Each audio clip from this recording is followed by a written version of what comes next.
A lovely good morning to you, our viewers. Welcome to another exciting edition of the Camnet TV Breakfast Show of today being the 15th of June 2022. We are so excited that you can join us again this morning today so that we look at what is happening in the current affairs. Of course, I am your host, Miriam Kaimba, and in studio I'm not alone. I'm joined by my beautiful co-host. Yeah.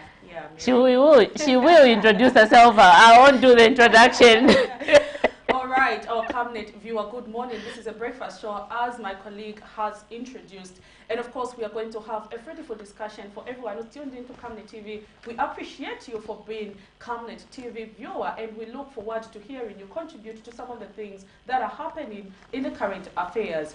We are going to zoom in some of the headlines, and of course, we are going to get to interact with you, our viewer, to let us know how is it that you feel about some of the stories that made headline on Camnet TV yesterday, and of course, during the course of the week. We are going to be with you throughout this week.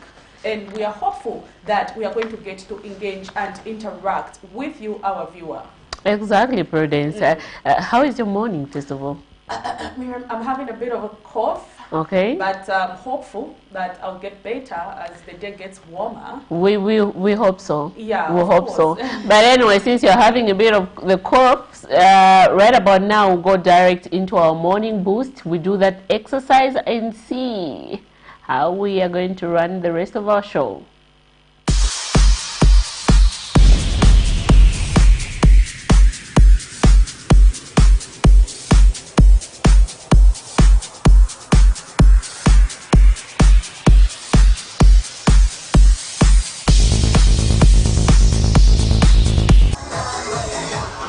Good morning, viewers, and welcome to our morning boost. I am Isaac Machisa, and I'm back. And let's do something quick now. I need that. Let's go.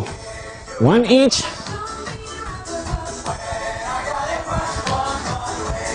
Just 5 minutes every morning. You're good to go. Let's go. One knee each.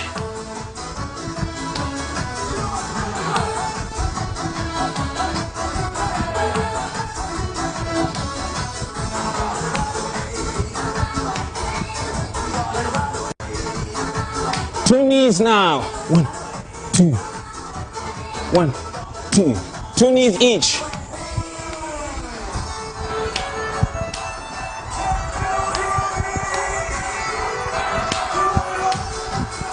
Two each. 2.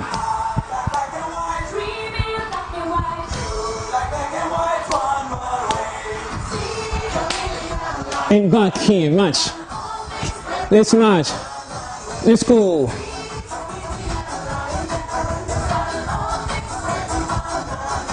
Let's go.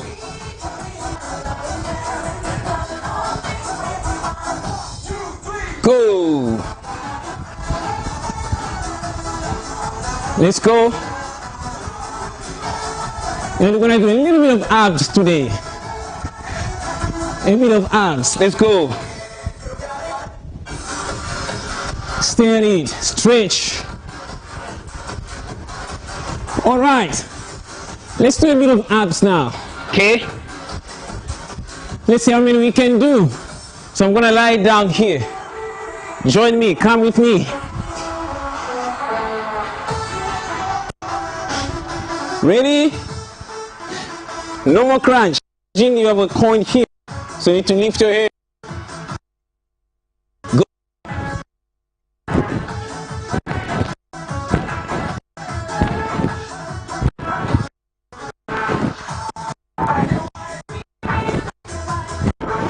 Take a break. 10 seconds, 20, no, not 20, 10 or 5 or 15 maximum. Let's go another 10.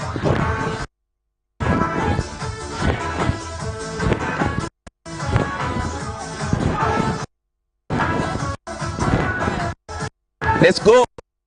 21.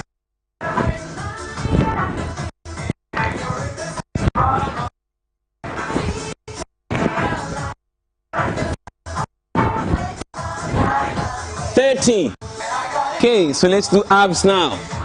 1, 2, 3, 4.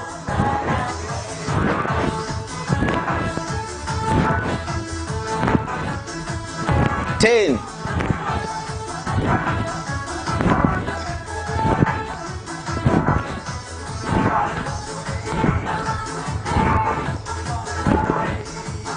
20.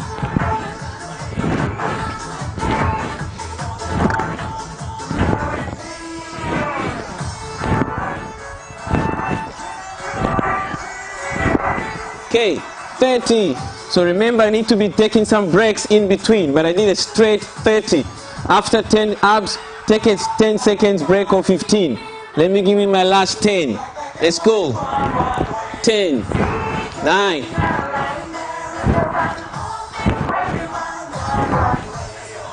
4, 3, 2, and 1.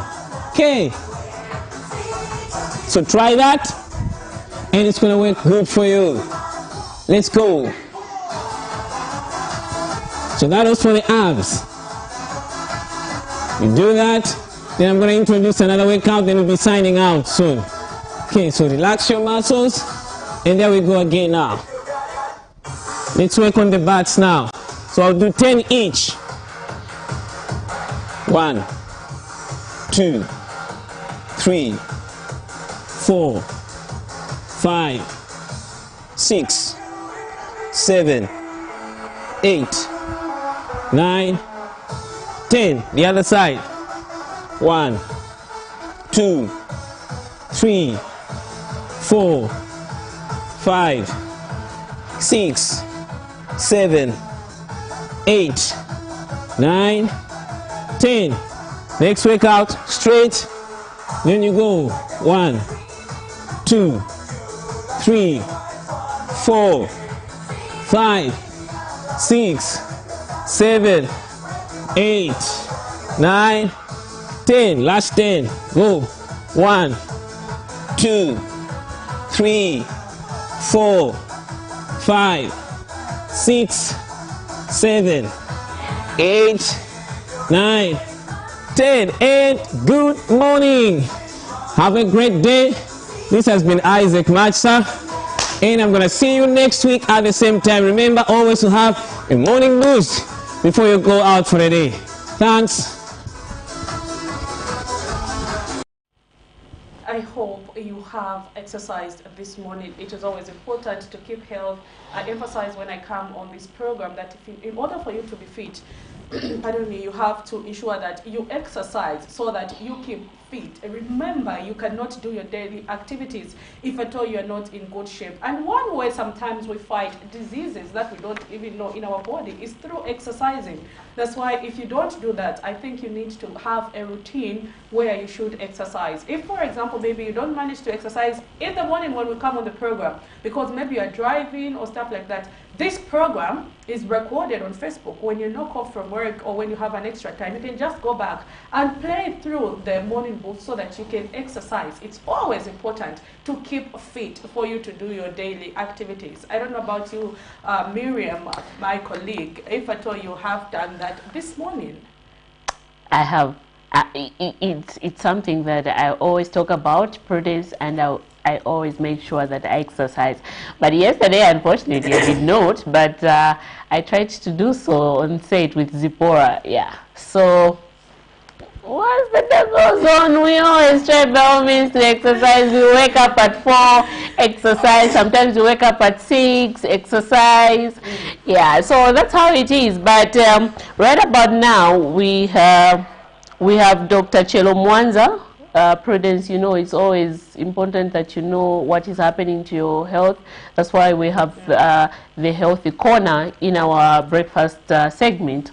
So yeah, it's very, very important that we continue getting the update from the doctors. And right about now, we are going to see what Dr. Chelo Mwanza has in store for us. She's going to be talking about nutrition.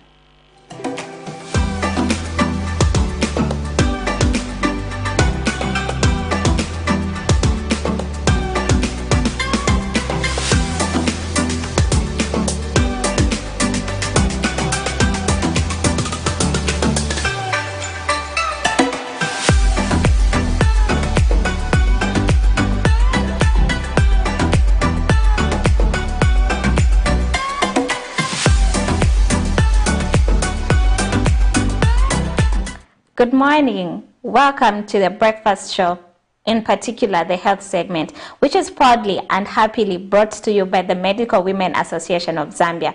I'm Dr. Chelo Mwanza, a pediatrician. Today, we're going to look at nutrition, feeding habits, and the varieties of food that we can give to these children to enhance their proper growth. So this week, we can do a recap. So this week, we're looking at the importance of the under 5 clinic visits, and also there are various components and activities that actually do take place when we take our children there. So far, we looked at baby and parent information, and we also looked at growth monitoring in terms of their weight, their height, and brain development. We also looked at what we can do, what toys we can give to these children to help stimulate their brain to grow. And so today we're going to focus on nutrition. Basically, nutrition is what kind of food we give these children for the optimum growth that we desire to see in every child. Every growing child needs the right amount of food at the right time for them to grow as they're supposed to. So when a child is born, we expect that this child is exclusively fed on milk. It could be breast milk or it could be formula milk, depending on the parent's desire. Breast milk is the best milk for every child to grow adequately. Now, for the first 6 months, we expect that this child will be on breast milk alone. Well, not restricted to breast milk, but milk. It could be breast milk or formula milk. Children below the age of 6 months should not be fed on animal milk. So this is the milk that we buy from stores or shops. It could be cowbell, it could be Nido, it could be all these varieties of milk. So this milk is not supposed to be given to the children because it will not enhance the growth that we want for them to have. So at about 6 months, you can start introducing other feeds to this child. So other feeds could be porridge, it could be mashed potato, it could be shima even as this child starts to tolerate solid foods.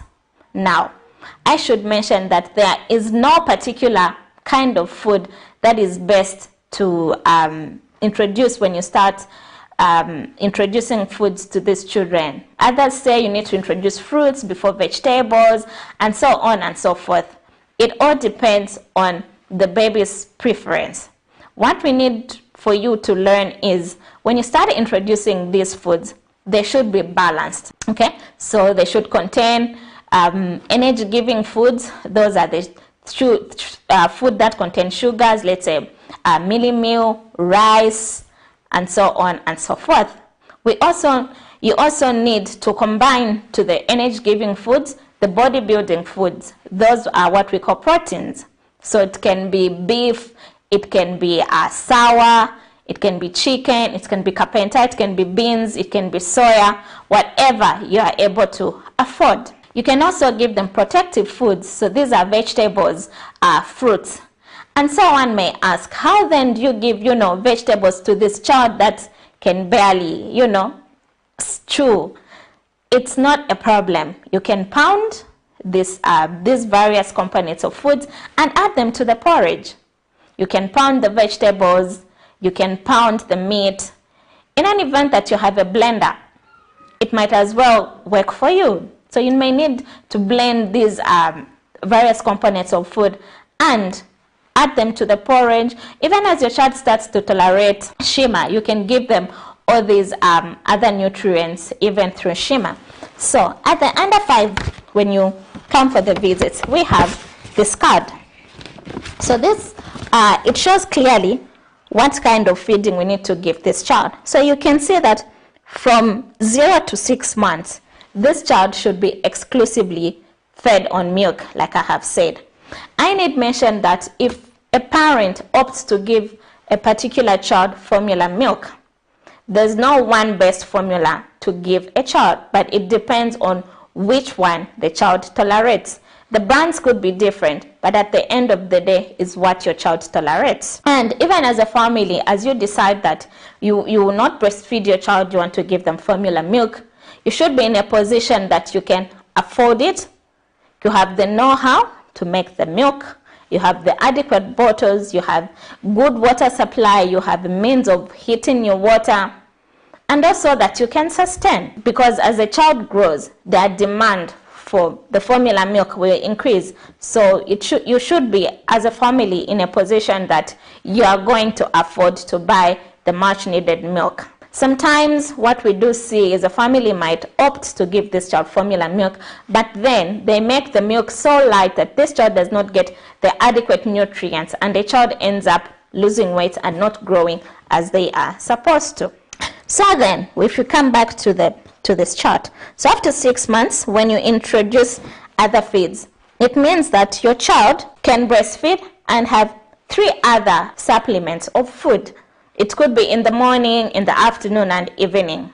So those are 3 extra plates of whatever you can afford, and mostly it's porridge. Then, after about 1 year, the demands for your child increase. So you continue breastfeeding them. They continue with 3 main meals and 2 snacks, okay? So you can breastfeed your child up to the age of 2, and if you still desire, you can still continue thereon until when you feel you can stop breastfeeding. But it's always important that you breastfeed your child up to the age of 2. So when we move on to the age of 2 to 3 years, they still need to take their 3 main meals and 2 snacks. So it could be they get their breakfast, and then in between around 10 you give them something extra. It could be a snack. They get their lunch, you know, and again at about 16 or so they get a snack, and they can have their dinner as well. So that's 2 to 3 years. It's the same between 3 to 5 years. Okay, so now I just want us to focus on the foods that we can give. We don't really need to look for exotic foods, foods that we cannot afford. It's the basic food that we have in our homes. Mealie meal, cassava, rice, chicken, fish, carpenter, beans, soya, the various vegetables. It could be rape, it could be calembla, the fruits that we have around, the mangoes, the guavas, the oranges. And so for children that can't really take these foods as raw as they can be, you can pound them for them, you can blend them, you can squeeze the juice out of a lemon and give it to your child to drink. So let's also not forget to give them adequate amounts of water. After 6 months, you can always give your child some water to take after each feed. And so this is what we had for you on the nutrition segment. Remember, nutrition, good nutrition will enable your child to develop as they are supposed to. It will lead to proper weight gain, height gain, and brain development. Thank you so much for joining us. See you tomorrow, even as we look at vaccinations. Thank you.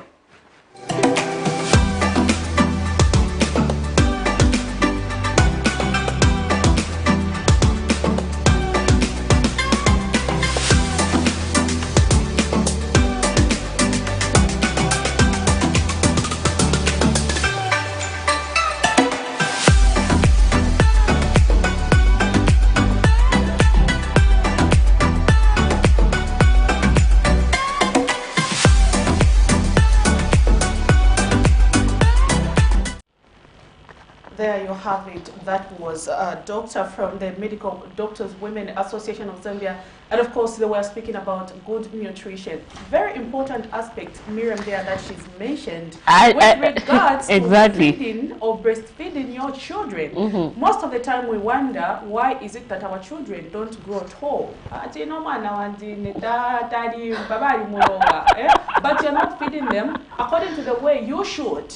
And most of the time, we have these beliefs. I think for us working mothers, to not breastfeed our children to a specific needed time. Period, yeah. But what we and I saw you saying, breastfeeding a child until the age of 2. I saw you giving a reaction. Yeah, a lot of working mothers did not breastfeed their children all that time, but we deprive them an opportunity to grow because in breast milk there are a lot of important components that a child gets without which they don't usually get in the food, because we limit the amount of food that we give them. So for everyone who was watching this program, I think we have learned one or two things. Again, one thing, Miriam, we think for us, maybe we who are in low income households, is maybe providing nutrition for a child is something that is very difficult. You would rather maybe a child just feeds on porridge, sometimes porridge without even sugar or stuff like that. But what you don't realize is that even in a 1 kwacha, you can still buy your child that banana. If they can't eat, you can still mash the banana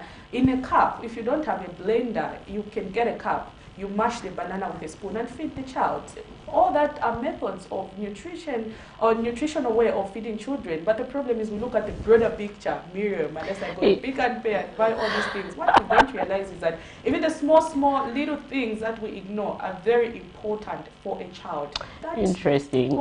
And you know, I love the fact that she has mentioned, you know, some parents would feed their children milk, animal milk, and which the doctor said, no, it's not very good for children in terms of enhancing their growth. So that is something that parents should look out for, and just make sure that they rightly, you know, breastfeed their children up to 6 months. And give them that, nutrition food that they need to ensure that they grow healthy and strong. Yeah. Well, maybe we mentioned the working mothers. When people hear the word working mothers, they just maybe refer to it to women working in offices. No, if you sell vegetables and you live your working mother. You are a working mother. Exactly. And these are the ones usually in terms of just going to buy milk on the market and living in home and all the milk and give the child. No, because they are busy. That child an opportunity to grow health. And the problem is when a child gets sick, you as a mother will have to abandon your business to look after the child and take them to the hospital, which can be avoided if you spend a little in buying them the right nutrition. And that's another cost, Prudence, because you need now to start paying medical bills, buying medicine and stuff like that. So and then plus not even working that particular, they're not going to sell. It will make you lose out a lot, as opposed to if you you give nutritional things to your children. Buy small things you think I can't afford. We have oranges that are 3 kwacha. I think when I'm passing through Mtendere, I see that. Bananas at 1 kwacha. I don't think you might not buy every day, but at least you make an effort. 2 days. Buy a child. Give them nutritional food. When it comes to porridge, you can buy groundnuts and just add to the porridge, to the mini meal. If you buy for 10 kwacha, those ones, it can last the child 1 or 2 weeks before you look for another 10 kwacha to buy the porridge. I'm sure mothers have heard their advice from the doctors as well as from you, Prudence. An experienced mother. An experienced mother. You know, I was just learning 1 or 2 things. I was quiet, trying to, you know, just learn 1 or 2 things from you as well, and as well from the doctors. But yeah, we have learned as well as the viewers out there. Of course, Miriam. Now, moving into stories that made headline on Camnet TV yesterday. A very interesting topic of discussion for you, the viewer who's watching Camnet TV in the comfort of your home. What is your comment with regards to government's decision to recover over 209 million kwacha paid erroneously to teachers across the country? Yesterday, the Teachers Union held a meeting, Miriam, where they complained to say before government can even begin to punish these, they have to consider the people who are responsible for erroneously paying those teachers.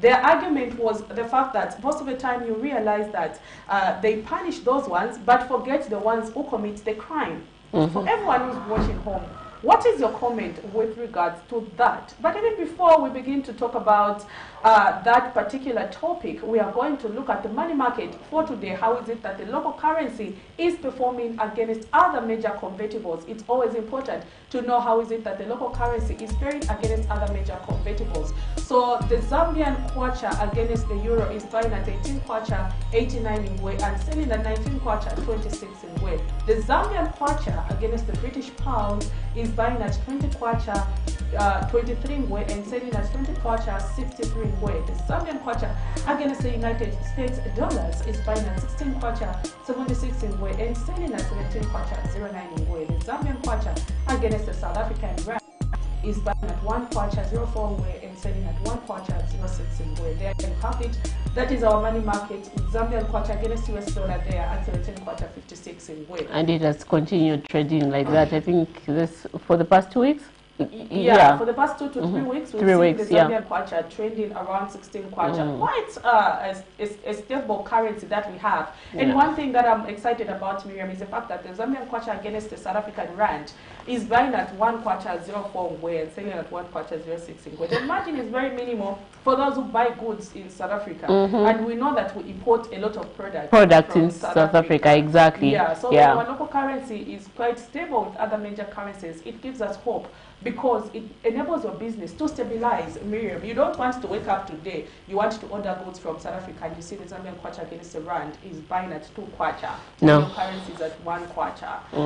No, we need to see stability, and this is what the new Dawn government was emphasizing, to the fact that they need to stabilize the local currency. So we hope that we are going to see this continue, even as Zambia begins to restructure its debt, because the issue that we have currently in the country is the issue of debt. So what happens when the country begins to service the debt? What we mean is, what happens if the Zambian, if the country starts to export its dollars by paying off the creditors? Yes. What will happen to our local currency then?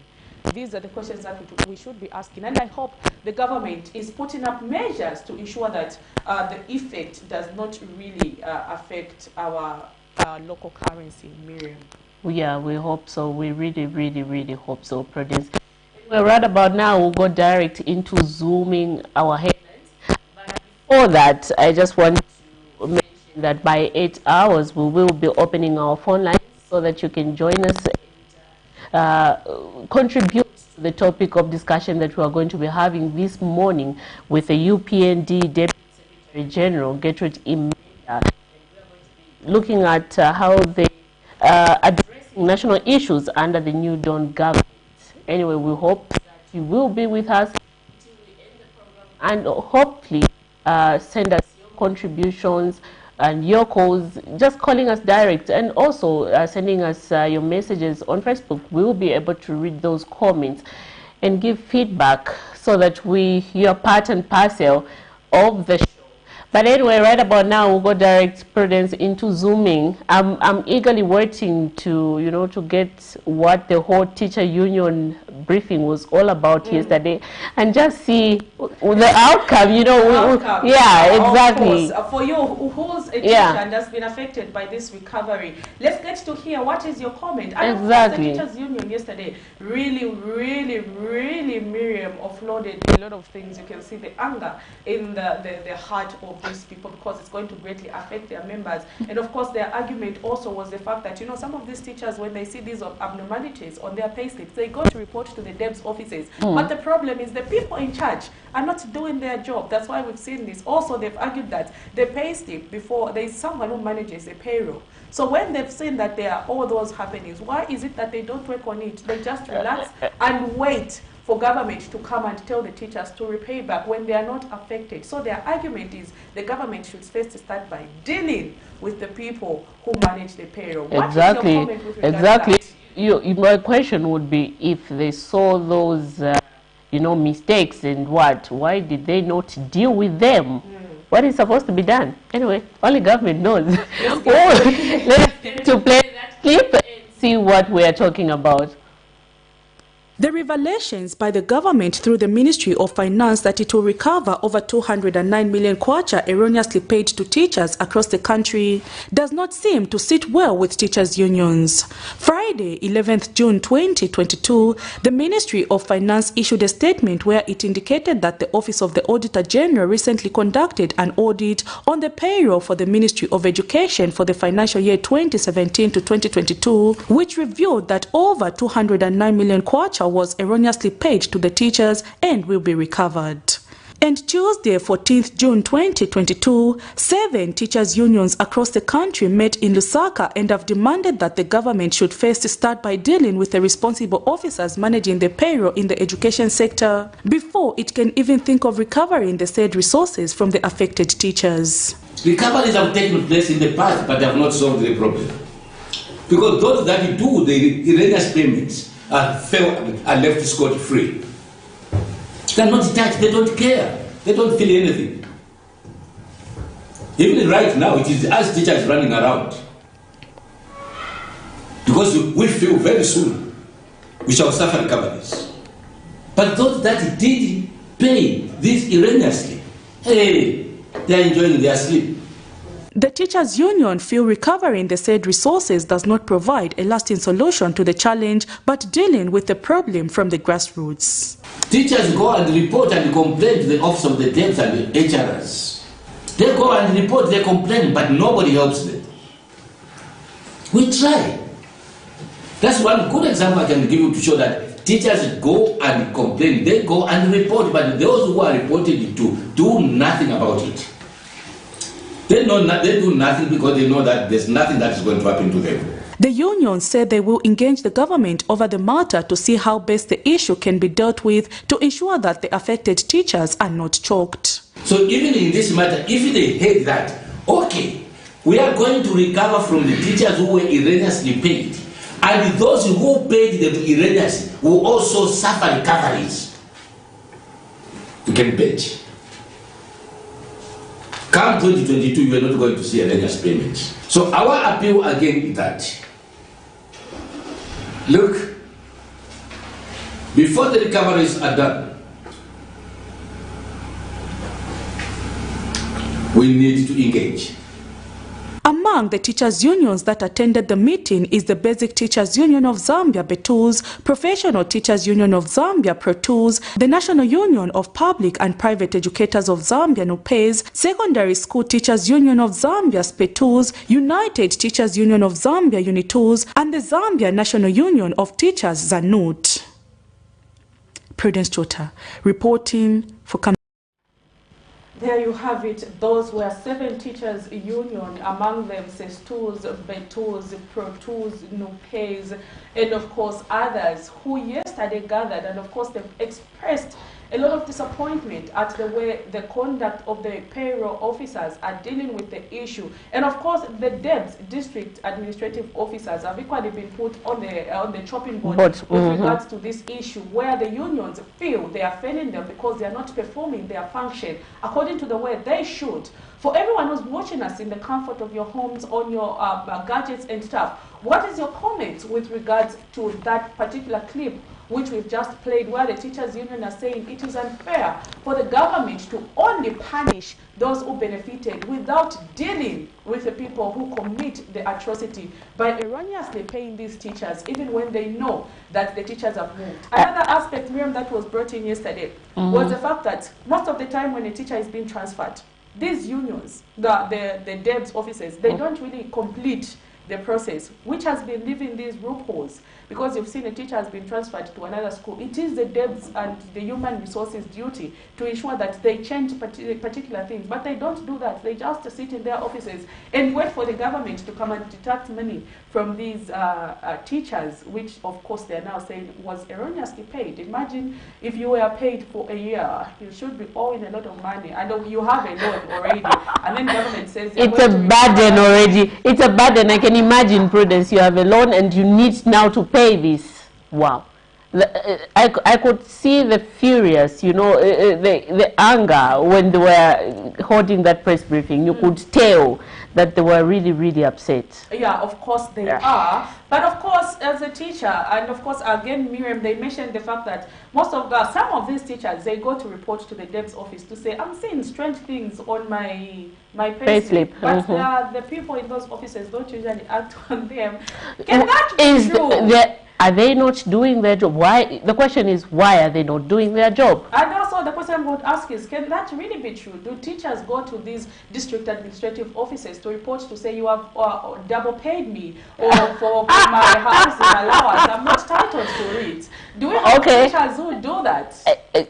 To be honest with you, maybe 1 out of 10. We can have someone coming forth and saying, okay, I received double the amount.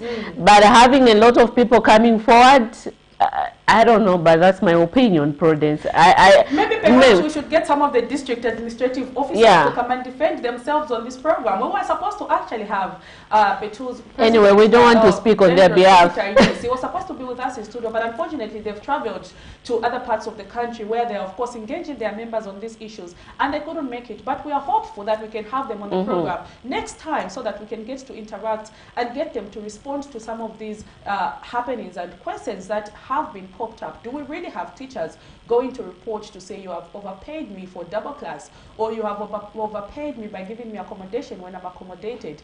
And of course, one other thing again that was brought up, Miriam, was the fact that the auditors sometimes do not understand the contractual agreement that the teachers engage. That's why when they say certain things, they'll say you were erroneously paid, which is not in this case the situation. So some of all these issues were brought up, and the teachers union have complained, or have rather informed government that they need to go to the renegotiating table over the issue. They need to engage government in as much as government wants. And I think this is the best thing that they should do: engage government and see the way forward on how they can handle and deal with this issue administratively. Yeah, we're talking about the recovery of over 209 million kwacha.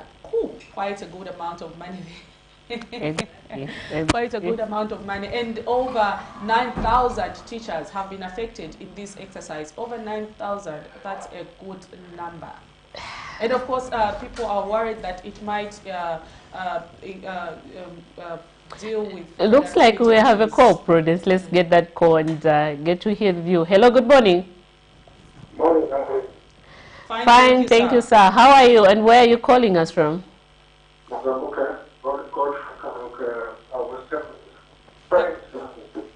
Pardon?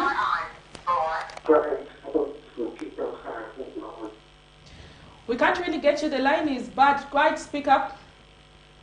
You are breaking. Can you please speak up? Yeah, I'm saying from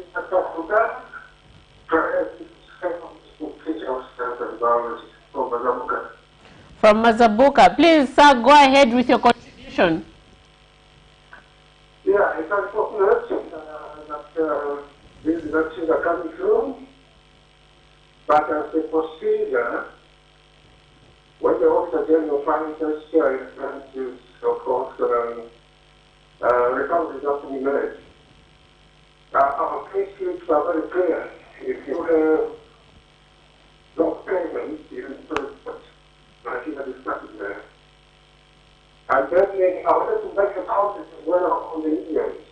The time I was training as a secondary school teacher, I think we have not been very pleased with the number of Indians that, represent teachers. And that, makes the strength of lobbying weakened. When I joined the Ministry of Education, it has done it. And that was a very strong force. But there are two very unelected unions that have made the bargaining power weakened. And I think that these unions are coming up to benefit those who are following them. There is no need, I'll tell you, when government gives whether it's increases or allowances to teachers, whether secondary or where it was, or primary, the give across the board. So why have all these, the tools, all these, what? We visited Zimbabwe 2001 at Skankata, when I was Skankata Secondary School, and we found that there was one union representing both primary and secondary. But at private school level, there was an association. At secondary school level, an association. These were fitting into one union. And that gave us, a very strong bargaining strength. But we have not used that the teachers like the NGOs. Bargaining strength has been weakened. feel that this organization has a license, has a largest workforce. These people cannot take advantage of that money. Can we have one union and then associations for the primary, secondary, and then preschool, so that the bargaining, power in this country? Thank you. Thank you so much for that contribution, sir.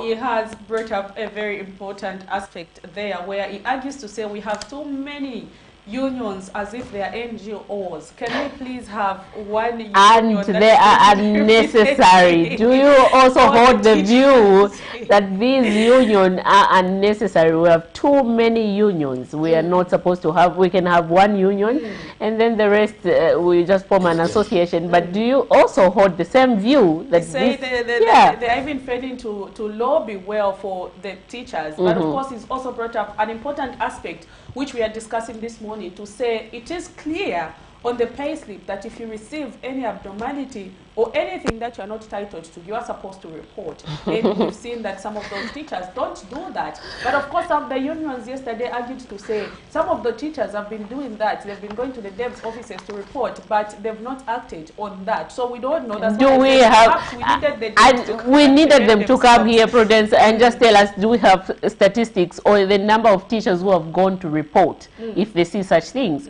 Because it's not just a matter of you saying it loud out without any documentation proof, but do we have statistics to show that?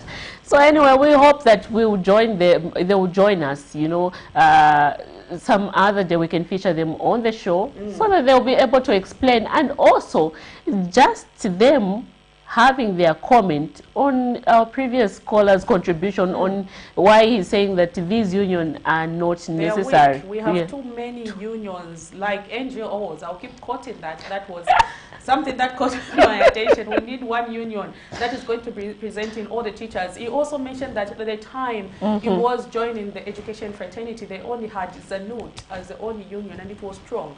But now the system has been weakened by too many unions that are drawing resources from the teachers. And also, he also mentioned that, those who are forming this union are the only one benefiting more from these, and not the teachers themselves. So we need to not to forget to look at this aspect, Prudence.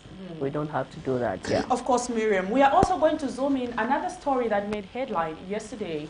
And of course, this is with regards to the Patriotic Front, a long-awaited convention, which was supposed to be held, of course, in June. We've not yet been told the day, but all we know is the Patriotic Front apparently have failed to raise the $5 million budget to host their convention. And of course, PF's PF's media director, Antonio Mwanza, told Camnet TV, unfortunately, that people think the PF is rich, but actually the people in the PF are poor, and the current economic hardships are even making it hard for them to survive. As a result, that's the reason why they failed to raise the resources to hold the convention. Let's get to hear what Mr. Antonio Mwanza said yesterday as we get to discuss. The delayment in the former ruling Patriotic Front PF in holding its convention, which was due to be held in June of 2022 to a date not yet known due to financial challenges, has brought a lot of talk in the political sphere. Many have been wondering how a party which was known for flashing money when in power can run broke in just 9 months. Others have been alleging that this is all a stunt meant to avoid the attention of investigative wings like the Anti-Corruption Commission ACC. PF Media Director Mr. Antonio Mwanza has however charged that the PF is genuinely poor, stating that it previously depended on well-wishers who are now facing financial challenges in today's economy. Mr. Mwanza told this to Camnet News in an interview. So the PF as a political party itself has never been a party for the rich or the elite. It's a poor people's party. And even all the operations of the PF are being sponsored by members and well-wishers. We are looking at a figure of 5 million. It's not a small amount of money, especially in this economy where nobody has money. There's no money in circulation. The cost of living has gone beyond the reach of many people. Businesses are failing because this government has not paid suppliers and contractors who were contracted by government. So there is no money in circulation. And the business community, for instance, which used to give us money, They don't have the money because this government has not paid them. So there's no one who has money. The members have no money because there's no money in circulation. He has further described the fight against corruption as a witch hunt, stating that there is no evidence proving that anyone in the party stole money. These arrests are purely to kill Patriotic Front. It has got nothing to do with the fight against corruption. If this government wanted to fight corruption, they should have fought the corruption which is going on right now. We have got a fertilizer deal of $50 million which was given to a friend of UPND without even following the laid down procedure of floating the tender to the public. $50 million worth of fertilizer, which is actually at an exorbitant price. Fertilizer is $1,000 per metric ton. That tender which they have given to their own friend is slotting at $1,407 and it was single sourced. That's the corruption they should be fighting. All eyes are on the PF as they are waiting to see who are sent to party presidency among its aspirants, who include former Minister of Information and Broadcasting Services Chishimba Kambwili, Borokoso Member of Parliament Brian Mundubile, and former Ambassador to Ethiopia Emmanuel Mwamba, to name a few. Zipporah Mshala, Camnet News, Lusaka. As the Patriotic Front Party is racing against time to host its elective general conference to elect the party president to take over from former Republican and party president Edgar Lungu after he relinquished the party post, PF presidential aspirant Chishimba Kambwili feels he is democratically obligated to take over the leadership of the party, which lost power to the United Party for National Development in August 2021. And even though reports have indicated that the opposition political party has failed to meet its 5 million kwacha budget to host the convention, which would see the ushering of a new party president, Dr. Kambwili says the convention will definitely take place, and despite him holding the view that he is the right person to lead the party, he leaves it all to party members to make that decision. Convention will definitely come. And when the convention comes, my feeling is that today PF is in a situation where we are because of just uncertainty. You know, we've lost a few members who are not patient because of uncertainty of who is the future president, substantive president for that matter. And I feel that once the convention is held, the president is elected, whether Chishimba Kambwili or anybody, people will unite behind that person who's going to be elected. And I think what you are seeing as squabbles will definitely come to an end. Meanwhile, Dr. Kambwili, who claims to have a lot of experience and vision on where to take Zambia, says once he is elected as the party leader, he will ensure that he ushers back the party into power and help address the sufferings that majority Zambians are facing. When you aspire, you always think you are the right person. But the onus is on the people who are going to elect the president to lead the party. You expect me to say that I'm not the right person? Why am I aspiring if I'm not the right person? You know, but even Emmanuel Mwamba would say he's the right person. Even given Lubinda would say is the right person. That is why we need the convention, for the people to go and say, as far as we are concerned as PF, this is the man that we want. Proactivity and not being reactive. Proactivity and not being reactive. Pro-poor and not being capitalist. PF Acting President Given Lubinda, former Information Minister Chishimba Kambwili, PF Chairman for Legal Affairs Brian Mundubile, and former Ambassador to Ethiopia Emmanuel Mwamba are some of the party presidential hopefuls. The party is currently rebranding after losing the 12 August 2021 general elections to the current administration. The former ruling party has said that it is instilling discipline in the party and doing away with hooliganism. Miriam Kaimba reporting for Camnet TV News. Some of the interesting views that we have there from the Patriotic Front. Now the opposition Patriotic Front party, who still claims they are the biggest opposition political party in the country and they're supposed to have their convention. Unfortunately, they're saying they do not have the enough funds to raise the 5 million budgets that they need to hold their convention. And they have attributed to a lot of things, saying they do not have money. Say not they do not have money, they are poor.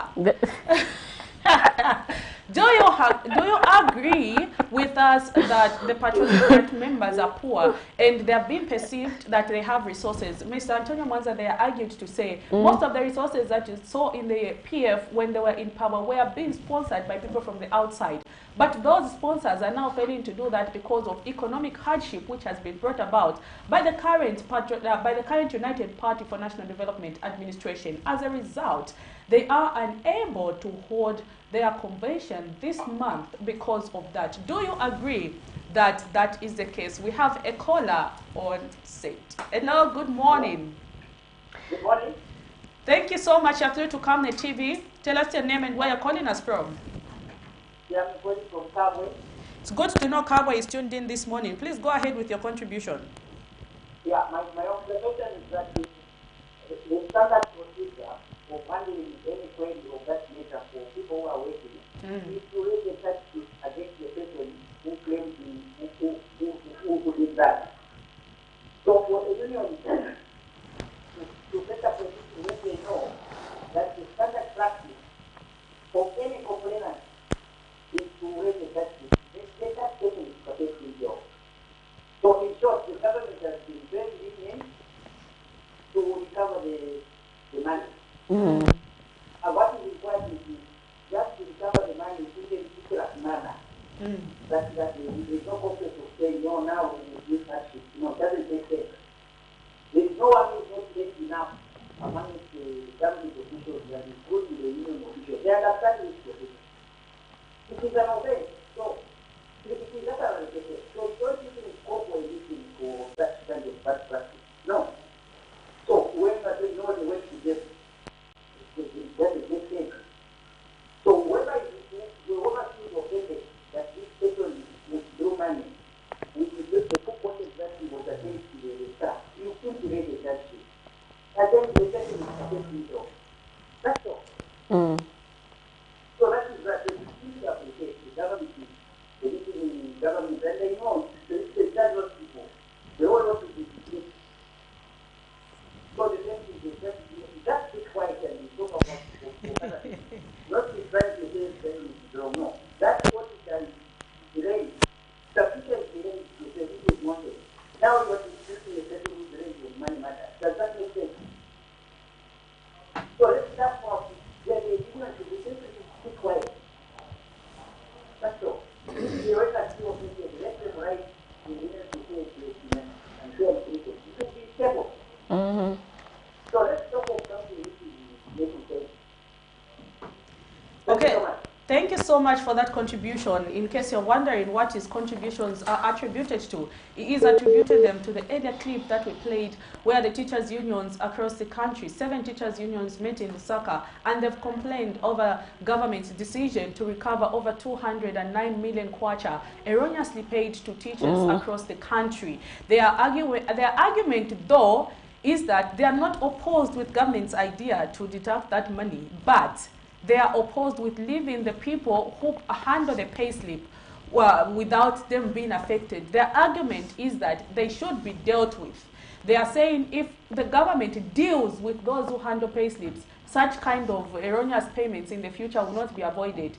Their arguments also are the fact that those who handle the payslips maybe make those mistakes because they know that they are not going to be affected when recoveries start. But the ones who get affected usually are the teachers. So they are asking government to deal with DEBS officers across the country as well as the human resource officers across the country who handle the payroll for the teachers. Do you really agree that they should be dealt with as well? That is their argument, and they're saying they need to go to the negotiating table with the government to see how this process is going to be implemented without really having to choke those involved. And our caller thinks that is a bad idea of practice to call for government to even renegotiate.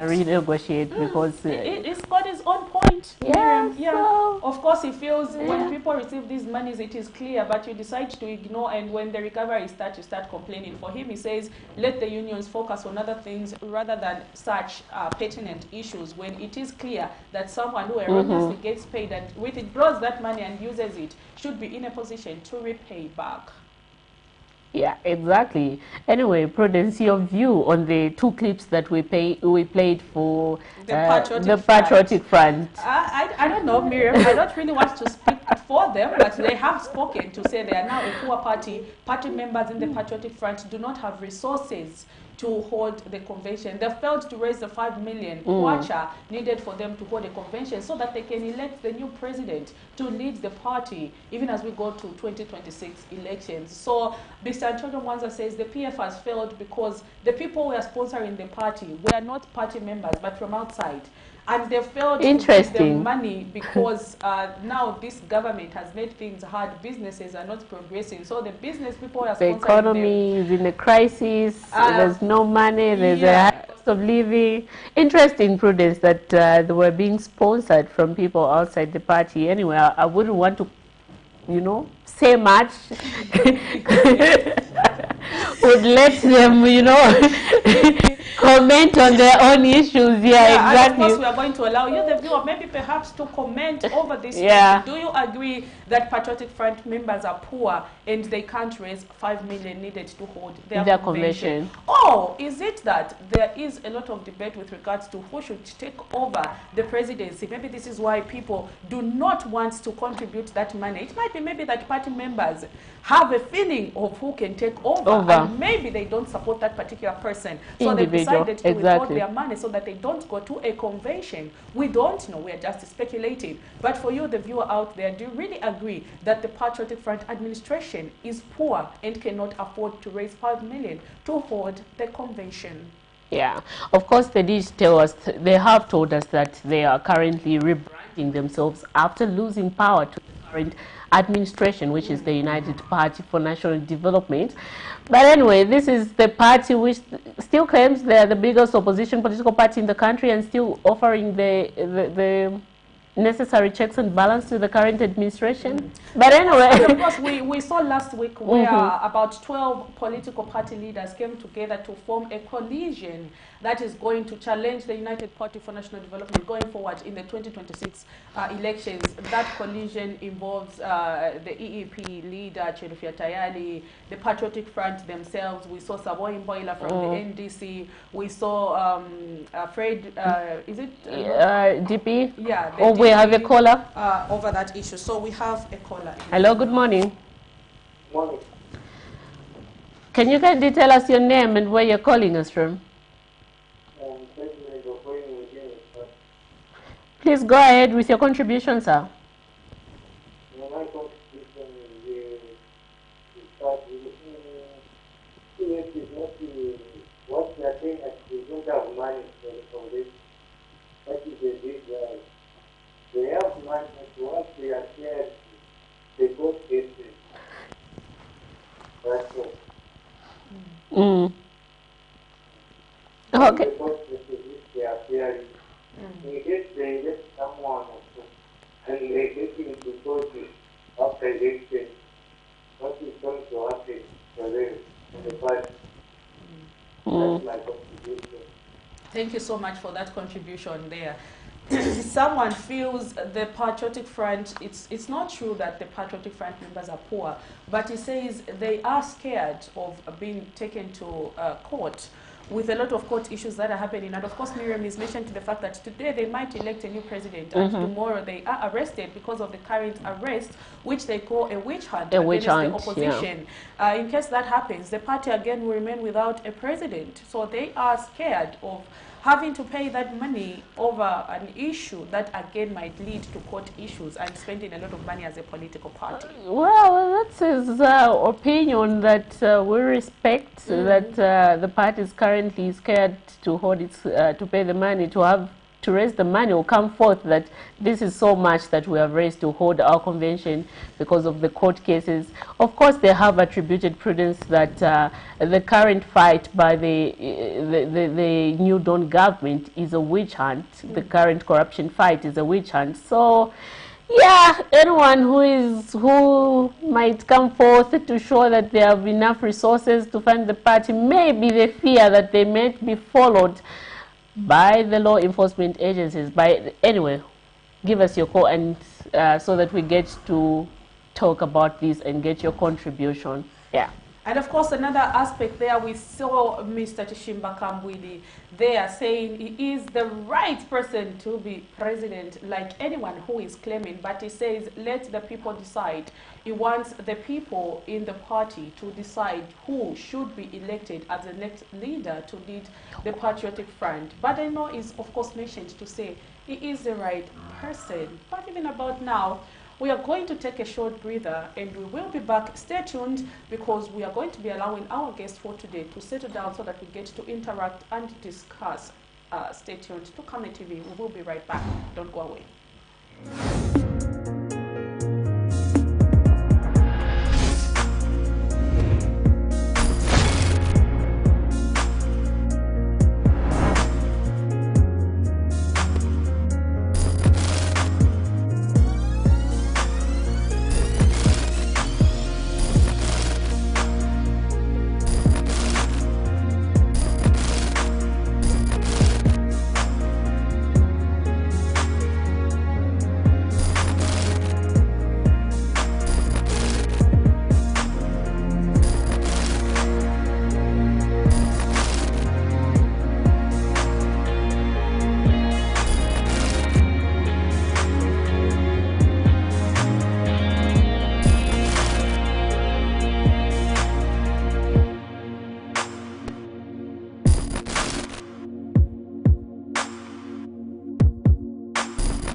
Hello, I'm Deborah Lukalu, all the way from South Africa. You are watching Camnet channel, not just another channel. God bless you. Stay tuned. We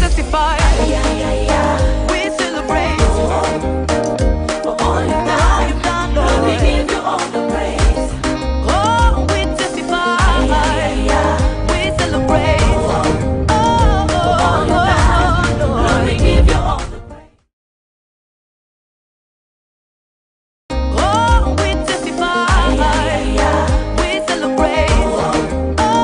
Hello, I'm Deborah Lukalu, all the way from South Africa. You are watching Camnet channel, not just another channel. God bless you. Stay tuned. We testify. We celebrate for all you've done. Lord, we give you all the praise. Oh, we testify. We celebrate for all you've done. Lord, we give you all the praise. Thank you so much for still staying tuned to Camnet TV, not just another channel. Remember, we come to your set every morning from Monday to Saturday to talk about current affairs, political, business, and everything that is happening around. We get to discuss on this program, and of course, we give you, the viewer, an opportunity to call and make those contributions that you have to make with regards to the topics of discussion that we have. Talking about the topic of discussion, today this morning, we are discussing addressing national issues under the new Dawn government. And of course, we are joined by the United Party for National Development Deputy Secretary General, Madam Gertrude Imenda, who's with us in studio. Madam, good morning. Good morning, Prudence. I hope you're having a wonderful morning. Yes, thanks. Under the circumstances. Welcome to the show. Thank you very much. How is the cold weather treating you this morning? Actually, I think I told you, I'm just recovering from flu. Oh, okay. Yes. I think that has been a day, I think a regular occurrence in homes when we talk about flus. This season, over the cold season, we've seen a lot of flus and cough. And if you go to some of the clinics and drugstores, I remember just 2 weeks ago I was passing through a drugstore, I was looking for Piriton, and I was told we don't have. So I was quite surprised. That then gave me a feeling of what is just happening around. Everyone is rushing now to buy Everyone that is rushing, Piriton exactly. because of the weather. Yeah, but yeah, we are getting there. We are getting there. It's getting warmer, and of course, warmer on the seat today. And we get to discuss addressing national issues under the new Dawn administration. Yes, so with our topic of discussion this morning, first of all, before we even go much into details, maybe you could just kindly tell us about yourself. Maybe someone out there would want to know who is the UPND Deputy SG. I don't even know what people want to know.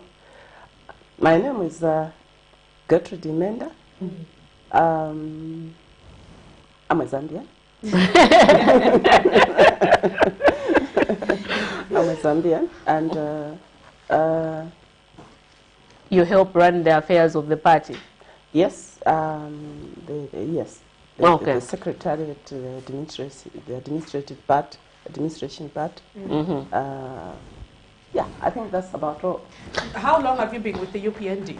Because someone might be wondering, how did she make it to be the Deputy Secretary General? Okay, let me say this. I was with the UPND from the formative years, from 1998. Wow. Then in 2001, I wanted to stand for Parliament.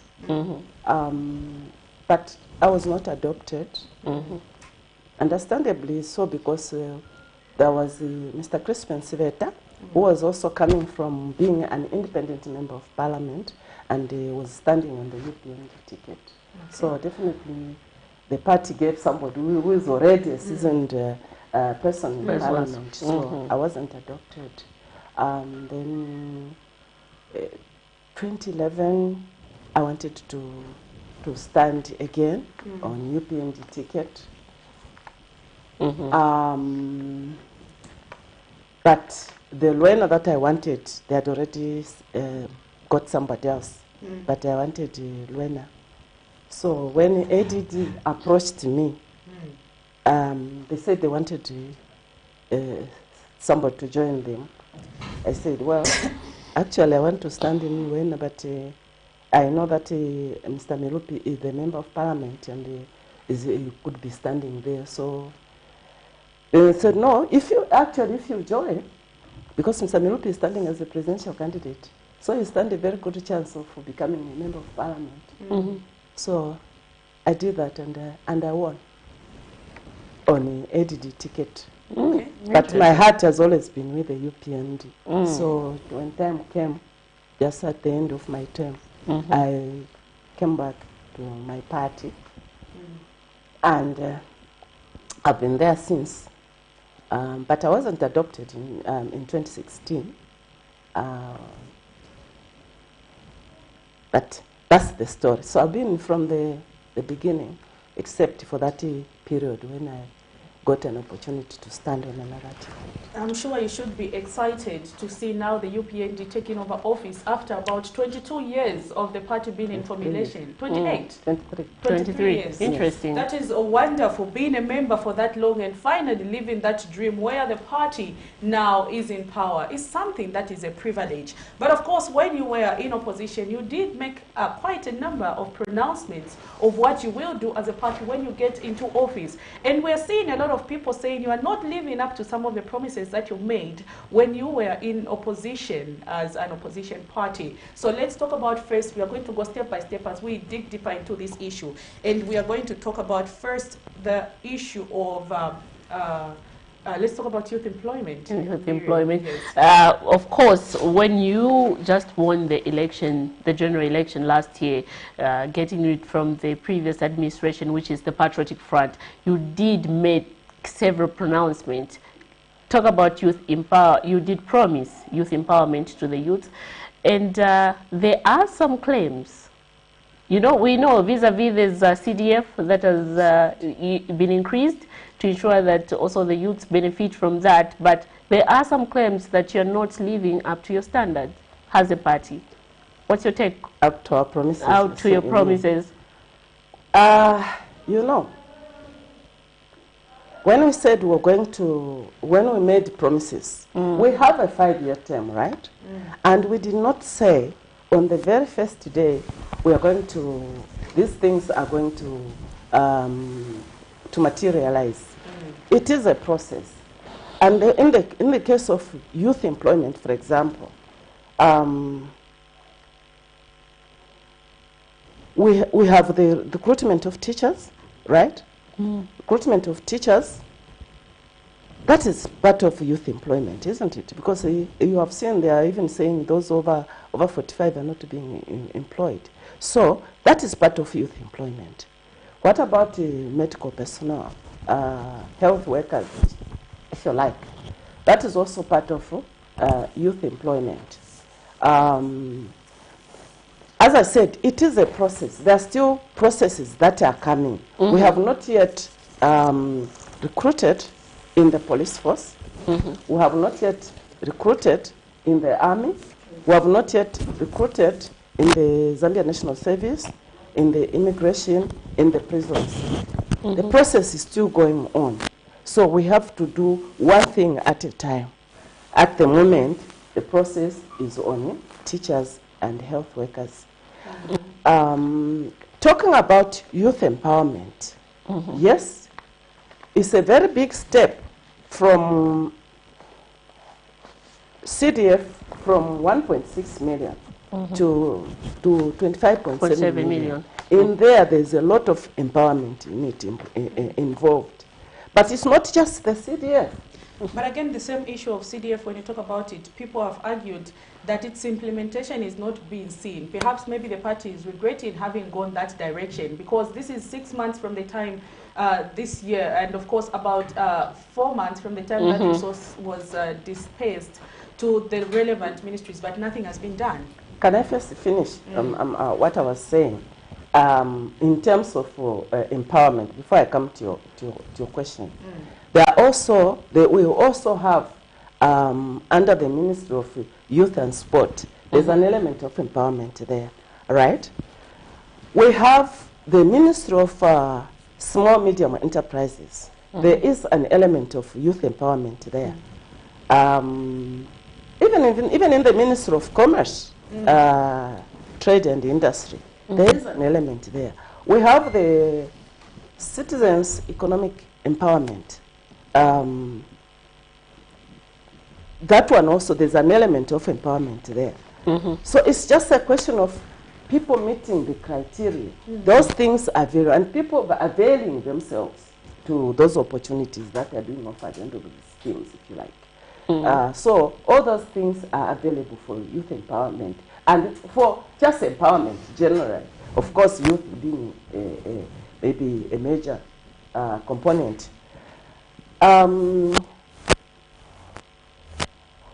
Even in Ministry of Mines, let me say the economic sectors, there are windows there that if somebody availed themselves, where they can, there's the empowerment involved in the Ministry of Mines. So there are all these economic sectors.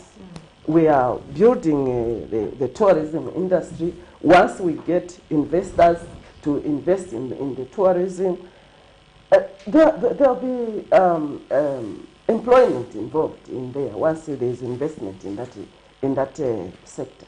So there are so many that we are just there 10 months. Almost so there's year. No way it doesn't matter. We'll soon be saying we have 4 years before the general elections. Never mind. So what we are saying that if I want to give this example. We have started off. Somebody is saying, I'm going to Belgium, right? And then the plane is taxiing on the runway and taking off. But somebody is already asking questions. You said you were going to Belgium. You are not yet in Belgium. But But I mean, the plane has started off, isn't it? Has taken off. So what does that mean? The journey has started. Okay. Yes, there's time period before the time you leave KK International Airport and you reach Belgium. So there's that period, and this is the period we're talking about. Everything has started off, but we cannot, the goal cannot be reached because the goal is a 5-year goal, right? But everybody wants it to be done like yesterday. There are processes involved. If we do things in a hurry, if you take off the plane not following the normal procedure, you'll crash, isn't it? Yes. Yes. So let's follow the process, and the process has started, and it's a process that is taking 4 years.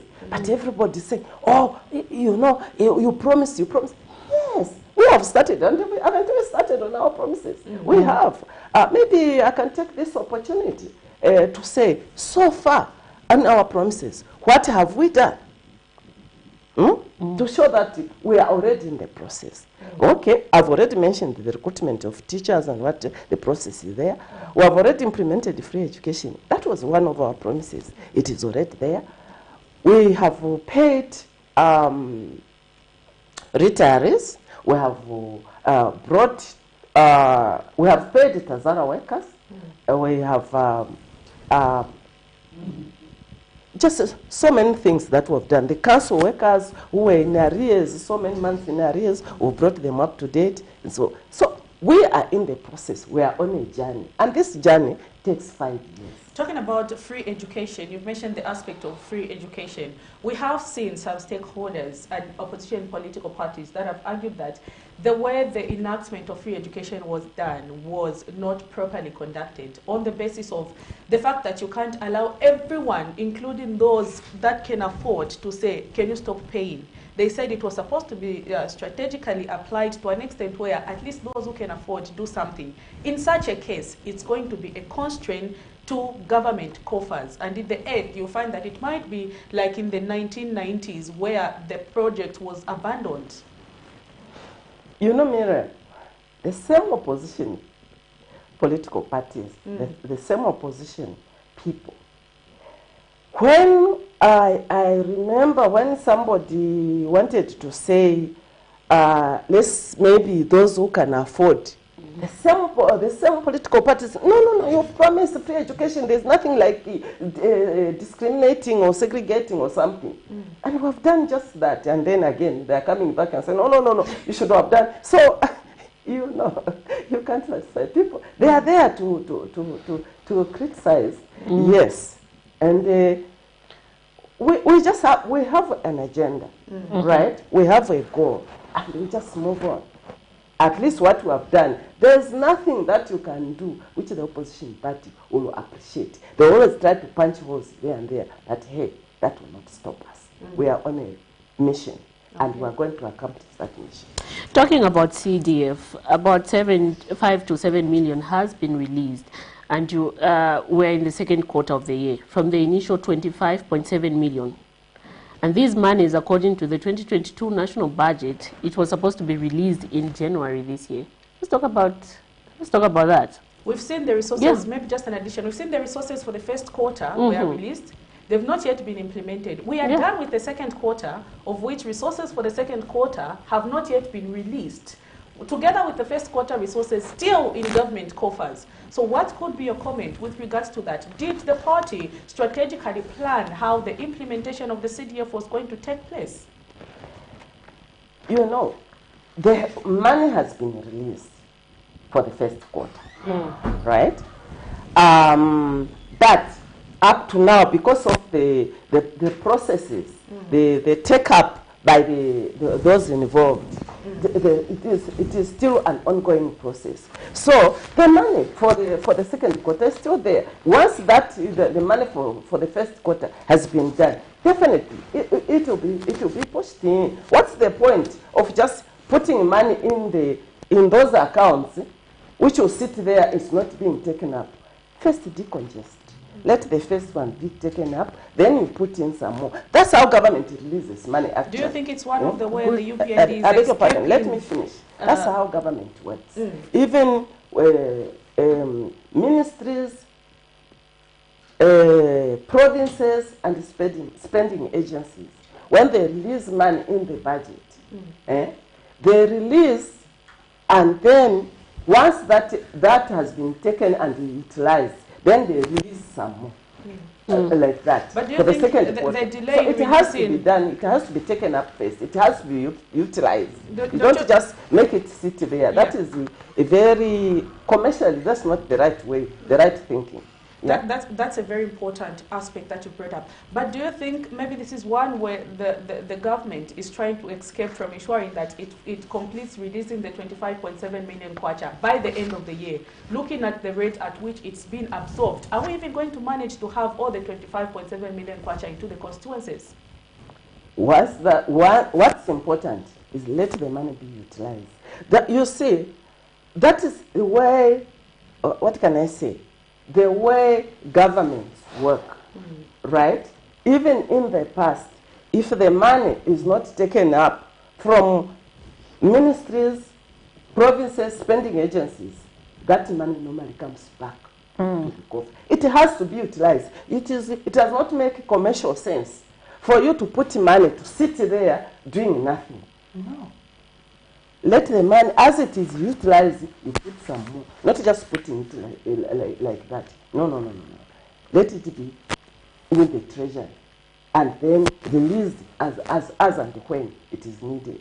So if there's still some money sitting there, it has not been taken up, then the one that is awaiting, that is in the pipeline, it has to wait for the pipeline to be unblocked to the other side. The pipeline has to be unblocked to the other side. By the end of the year, the 25.7 million kwacha won't reach the constituencies. There is a probability that by the end of the year, the 25.7 million kwacha won't be exactly. released. That blame will not be on the government. It will be on. I offer, Miriam, Miriam, I offer you money. I offer you and say, look, build the house. I'll be funding that house. I give you the money, and you are supposed to reach the roof level, but you are still at the box stage, and you expect me to give you no. First, reach the target and so on. So if you don't pick up that money, say now I'm ready, I need to go to the next stage. How do we just? And that's how even contractors. That's how they are paid. Those who are building. Anyway, just hold your thought. We have a caller there. Hello. Good morning. Hello. Good morning. Good morning. There's noise on your phone. Are you able to get us now? No, there's something important I want to speak. We can hear you. Please go ahead with your contribution. Yes. Please go ahead with your contribution. Good morning to everybody. Good morning. Good morning. Thank you. Tell us your name and where you're calling us from.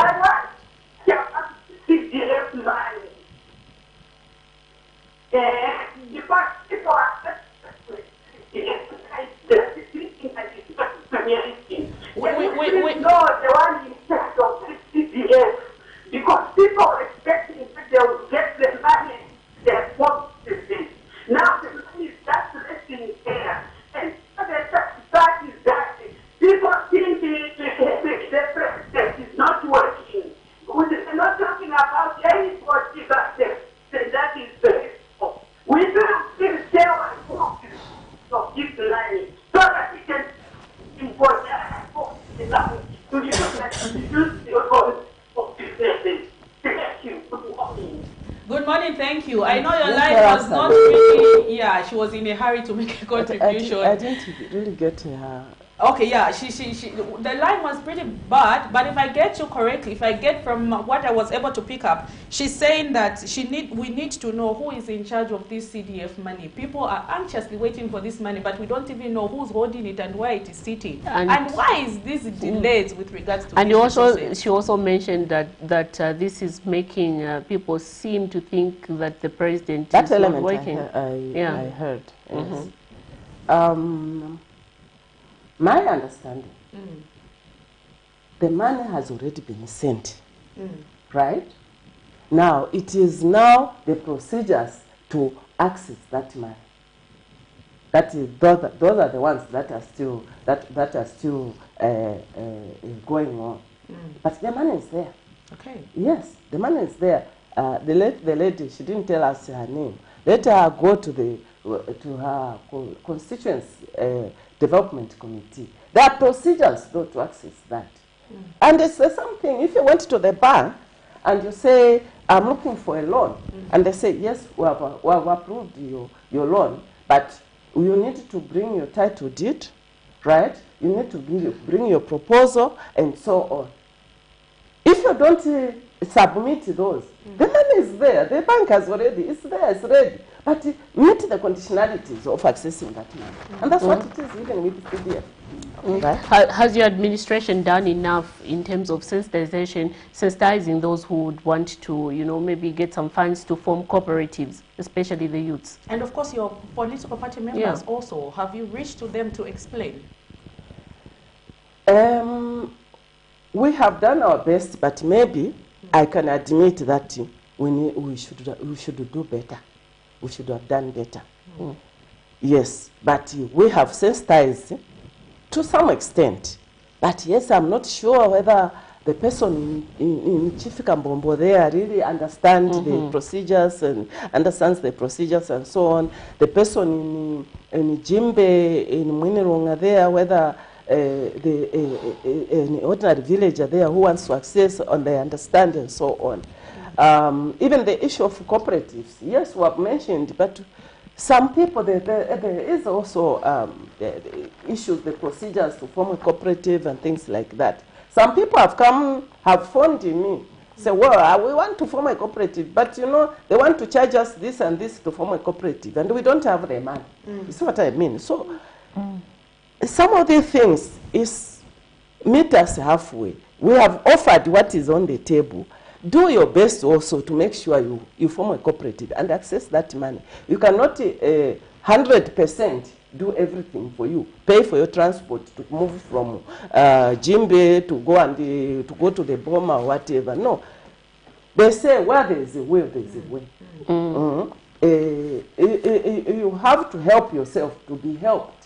Not that money will you are seated in your chair and then the CDF comes to land on the table. Access it, and there are procedures for accessing that money. Some opposition political parties have claimed that your administration is headed for doom, political disaster, citing arrogance, that you have become insensitive to criticism, a situation which most claim is not good for the political party in power. What do you have to say about that? Mira, they are even able to say that because we have given them the freedom of expression. Okay, let me just cut you short. I think we have a caller. Hello, good morning. Good morning, how are you? Fine, thank you. You're through to the program. Please tell us your name and where you're calling us from. Godfrey Kalaluka from Mazabuka. It's good to know Mazabuka is tuned in this morning. Please, Mr. Kalaluka, go ahead with your contribution. Okay, yeah, I wanted to mention something about the CBS. Yeah, I think it's clear that the 25.7 million will be dispensed to all constituencies by December because the investments are being done quarterly. So there's no question of the 25.7 not being dispensed. Clear. It's quarter by quarter until the fourth quarter. And the entire 25.7 million will be dispersed on constituencies. So there's no question about whether, the amount of 25.7 will be raised or not. Mr. Kalaluka, are you aware that the second quarter resources have not yet been released? Trying to be very, very careful not to have situations where money is abused. So procedures must be followed. And not where money is just given out anyhow, and then the ACC begins to pursue people. I think the government is trying to do, things in a prudent manner to ensure that people follow procedure, so that what happened in the last 7 years does not happen. So if people are not giving proper credentials, registration of their cooperatives, and the authenticity of their existence. There's no way that money can be dispensed. These are money that must be properly dispensed, properly used, so that the communities benefit. Thank you. Thank you so much, Mr. Kalaluka, for that contribution. Yes, thank you very much, Mr. Kalaluka. Nitumeza hulu. You know, in financial discipline, right? Accountability is very important. Like he said, you just don't issue money like that without following proper procedures. So, as far as the government is concerned, money is there. Meet the conditionalities, follow the procedures, and you will access it. It is there. It's not an issue of, because it's 25.7 million and quarter by quarter. Meanwhile, the one that has already been released is still sitting there. Then you add some more and so on. The pipeline will be blocked. I like that. Okay, going back to the earlier thought where Miriam asked to say, people have described your party as arrogant when it comes to criticism. I was saying that, in fact, they are able to say that because we have given them freedom of expression, right? Within the law, they can say anything within the law, no problem. We have not, who have we gagged for criticizing us? Have we sent anybody, any youths or panga-wielding thugs to go to their neck and so on? No. We are listening. They are criticizing. And all we do is respond. Because some of the things that they are saying is not true. So we are responding, we are clarifying, and things like that. We are clarifying. They say, you have done nothing. We have given examples of what we have done. Within just this is what? This is June. Within the first 6 months, we have not yet even clocked 6 months of implementing our budget. But look at what we have done already. That is something. So we are working. They continue criticizing, yes. Have we ever insulted anybody for criticizing us? No. We will just know we are focused. We just work. We work and work. Because we know the criticism sometimes is to try and stop us. In fact, they are very lucky.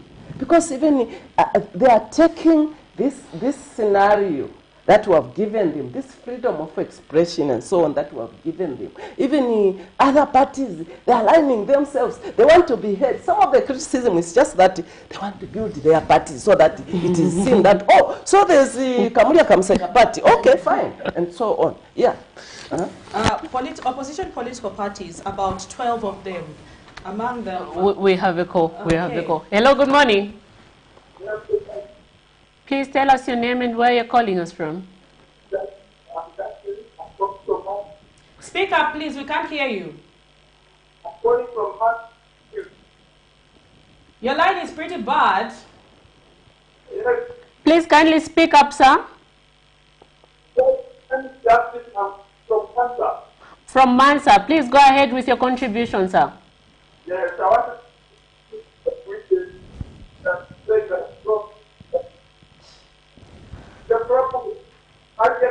No, we can't get you. You're too low. Your line is breaking. Maybe move the direction, change direction and stand somewhere else.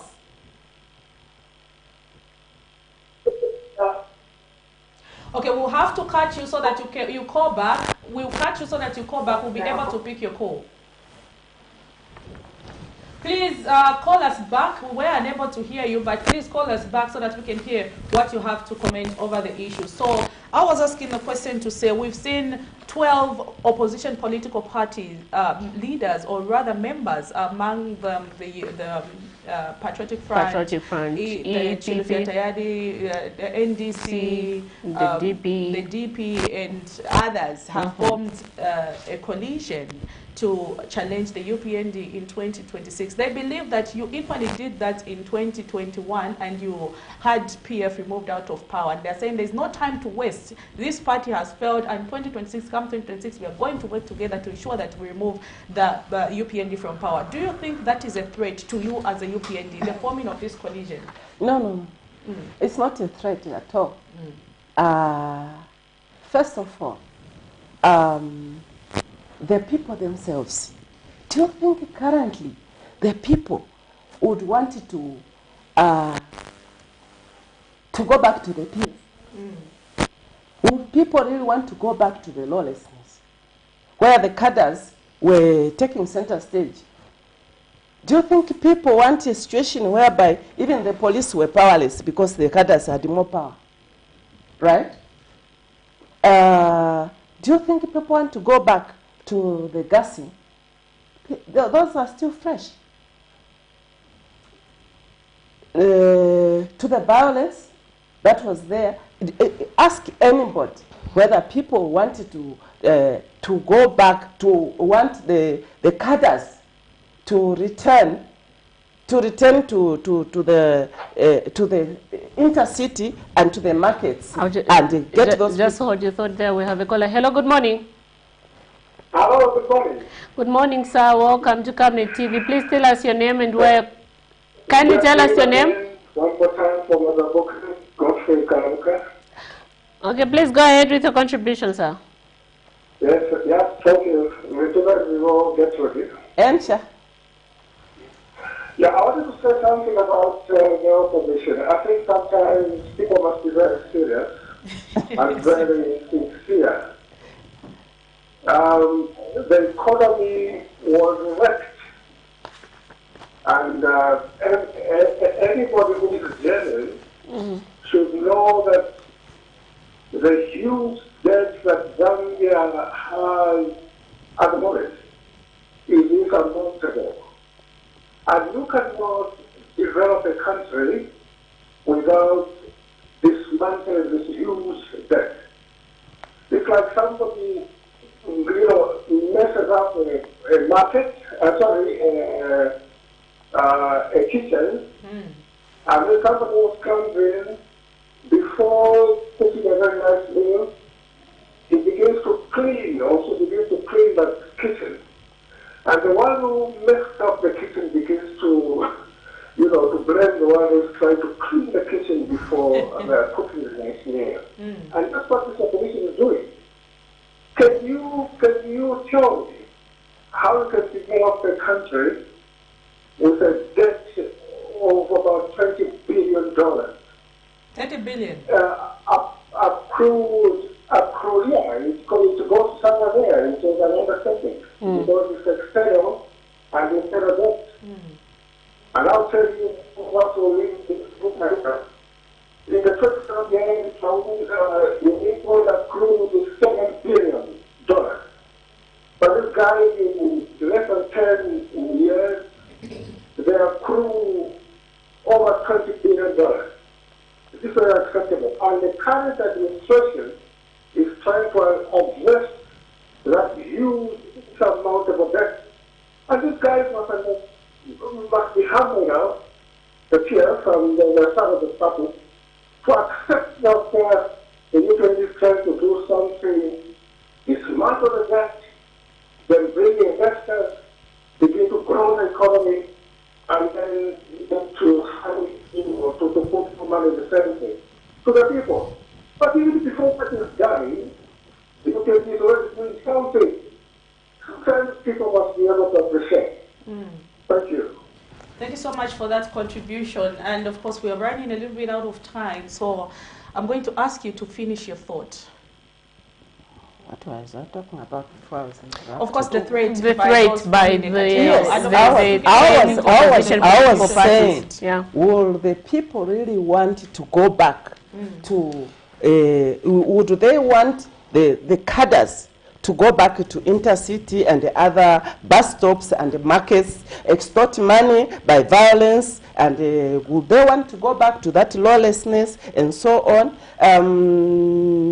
Would people want to go back to where they were not, the council workers were not being paid on time and that kind of thing? Of course, from the economic point of view, like what he has said, the PF have incurred, they have put us in this situation because they have incurred this debt. In fact, Mr. Kararuka, it's not that it was 7 billion that was found. No.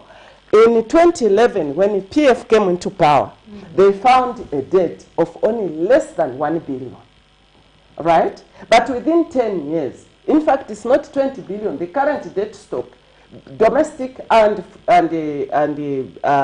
foreign one. Foreign and domestic, yes, yeah. yes. Well, when you add it together, it's 32 billion US dollars.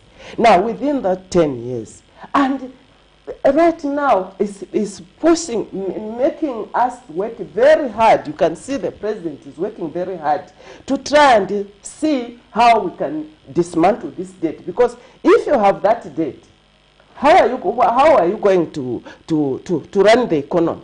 All the money that you're going to make from to source from domestic revenues was going to pay the debt. So the economy was going to come to a standstill. And even all this recruitment of teachers and so on that we've done so far, we're not going to get it. You should have asked, where did we get that money? It's because we've gone around to try and get help. Right now, the IMF are already in the country, or they are on the way here. And we have managed to convince, through our diplomacy, to convince that China should be part and parcel of the creditors that are going to look at this endeavor of debt for Zambia, how they are going to help Zambia out of this. That is the restructuring we promised about. We said we are going to restructure our debt, we are going to reschedule, and so many other things we mentioned when we were in opposition, how are we going to deal with this debt situation. Miriam, don't forget that next year, the Eurobond. This year, in fact, it's this year. No, it's 2023. The Eurobond is due to be paid back. Right? It's due to be paid back. So tell me, where was the government going to get money to pay that debt if they didn't do all these things? But amid all this that we are doing, still we are still running the economy, we are still getting resources, we are still doing things that we promised. Don't you think as the current administration you have focused so much with concluding, obviously concluding, don't you think as the current administration you have focused so much on blaming the previous administration of some of the mistakes that they might have committed, instead of you working on the promises you made to the people of Zambia? Blaming? You heard what Mr. Kalaluka said? You come in a kitchen, you are supposed to prepare, maybe you are baking a wedding cake, but you find the person who was there, the kitchen is so dirty. Do you start preparing a wedding cake in that environment? First you have to clean it. And if somebody asks you, but why are you not going ahead with making the cake? If you say, well, I found the kitchen dirty, is that blaming? It's an obvious fact, isn't it? It's not blaming, it's obvious. What can you do? You have to state the fact that I found the kitchen dirty. That's all. We're not blaming, but it's the people of Zambia who should see what is happening. We were only cleaning up, and when we are asked, we're stating the fact that, oh, sorry, we still have to clean up the mess. As we come to the conclusion of our program, maybe your last remarks, are you heading in the right trajectory as the current administration in addressing national issues of this country? Miriam, Prudence, we are doing our best, and already what we have done so far, I mean, I had mentioned what we have done so far. We are heading in the right direction. And with the things that we are doing, the shuttle diplomacy, we have had all this mining endeavor, we are doing bilateral agreements, we are looking for sources of cheap oil, because at the moment it's causing havoc and so on. All this that we are doing, we are inviting investors so that we can grow the economy. And when you grow the economy, you'll be able to all the other things. It has got multiplier effects. When the economy is growing, you'll be able to offer jobs, right? You'll be able to empower people. And even the macroeconomic aspect of our economy. They'll be stabilized. They'll be the adverse ones will be minimized. They will come to the proper thing. Already, you are seeing the exchange rate, kwacha to $1, is coming down. The inflation rate is coming down. Maybe let me just clarify a bit on the inflation, because people are saying, you are saying that the inflation rate has come down, but prices are still increasing. I'm giving you 2 minutes to summarize. Just to clarify, so that you understand. Inflation does not mean that the prices are not increasing. The coming down of inflation rate doesn't mean that the prices are not increasing. But they are not increasing at that fast rate, as if it was increasing at 24% every whatever. Now it is at 10%. It is slowing down. But you see, because of time lag, you will see these results as we go in the future. But let me just to answer your question finally. We are in the right direction, and watch this country by the end of 2023. You will see, you call me Miriam here, and you'll see what we're going to do. We are already Madam Gertrude Imenda, United Party for National Development, Deputy Secretary General there, very powerful woman who's offloaded a lot of things about what the party is doing to take Zambia to the promised land. We are here to see, and we are hopeful and wish all the best, Madam, to your party as you lead this country to where we are supposed to be. For me, Prudence Chota, my co-host Miriam Kayaba, and the entire Camnet TV production team, it's bye for now, and see you on the other side. Good morning.